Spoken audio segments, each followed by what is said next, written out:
You ever have a conversation with somebody and you decide to use the word evil and you can't somehow find a way to describe what you're trying to describe without using the word evil? Well, I think we should stop saying it. And I'm going to tell you why. So stay tuned. 1 in a million to one villain. Too hot to be in the kitchen, I'll end up melting the ceiling. What's going on, Hobby Lobby? It's your boy Javier Javier with the Javier Javier Show. Make sure you say it twice. Evil. Okay, I think we should stop using the word evil. Now, this ties into the religious ideology and the religious mindset.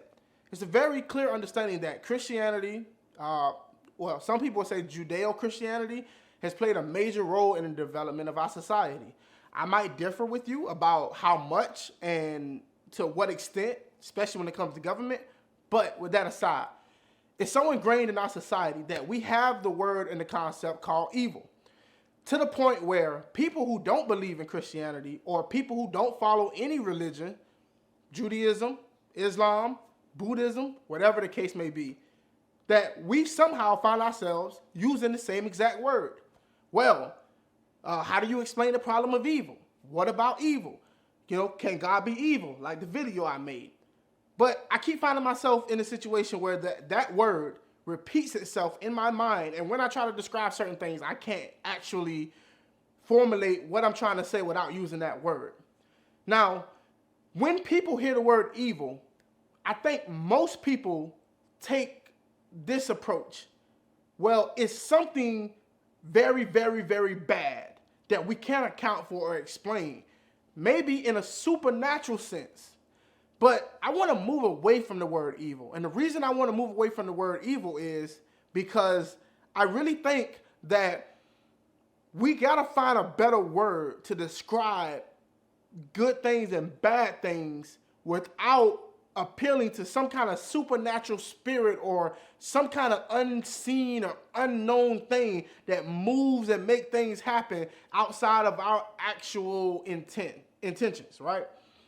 So if we are going to accept that, especially for you atheists out there, if we're going to accept the fact that we don't believe in a God, not to say there isn't one, but we don't have sufficient evidence to actually back up that claim, to say there is a God. So until then, I think the reasonable thing to do is to withhold judgment or to refrain from making a claim, right?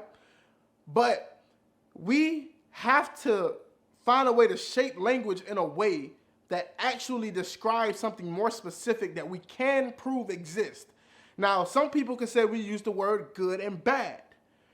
In a sense, I don't think bad actually does the word justice when it comes to what we're trying to describe. Now, I'm going to get back to that, but I do want to give you a quick update. First update that I want to give you is I think I'm going to do more videos just randomly that may not be on this camera or may just be on my phone, that I just have a quick thought and I want to get it out there, so I might upload something and make it happen. Second thing is I want to make more videos about religion and religious topics because my show is about politics and religion, and I noticed that politics usually dominate majority of the content that I put out. And I don't want to rob the people who come here for religion. So that's what I wanted to let you know. As far as any other updates, the third update that I want to let you know is I got a TikTok now. And this TikTok is not about really politics, religion, and culture, even though it says that on the profile. It's mainly about randomness that I go through on a day-to-day life or things that I like to talk about. I got videos up there about my dog, videos about me being at the barbershop, things of that sort. But, you know, I drop some knowledge here and there about different topics, and it's all for fun. So go check me out on TikTok if you have a TikTok. Now, back to the video. The word evil will, in some sense, keep the religious conversation going in the way that they want it to. Even religious people have a hard time explaining evil or accounting for it in their worldview. So why have to account for it at all? Maybe we just understand that the reality that we live in, life or the universe doesn't care about you. It doesn't care about me. It doesn't care about any of us. Humans are one of the species on the planet, the only species who has been able to shape reality in such a way that we can avoid some of the downfalls we went through in our past and to learn from it and to better ourselves. So why do we need evil? Catastrophe. Perfect. But if you can, try to avoid using the word evil if you're not religious, because I think it comes packaged with a lot of woo-woo when it comes to religion.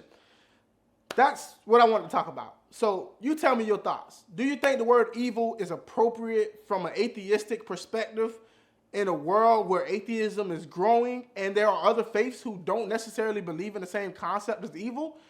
Or should we keep it and just find a way to help other people understand what we really mean when we use it? Write down in the comments below. And before you go, like I always say, please like, subscribe, and share this video to somebody. Thank you so much for supporting the Hobby Lobby. And until next time, folks, I am out. 1 in a million to one villain. Too hot to be in the kitchen, out in the melting the ceiling.